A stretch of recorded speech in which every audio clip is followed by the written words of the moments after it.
Welcome back to Freshy Fruity. Today, we're making a delicious peach agua fresca, perfect for staying hydrated during the summer months. Let's start by washing and peeling the peaches. Remember to remove the pits.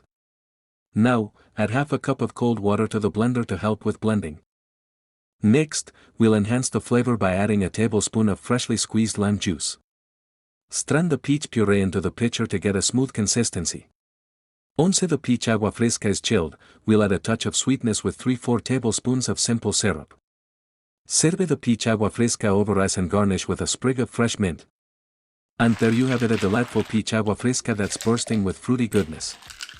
Stay refreshed and enjoy your drink.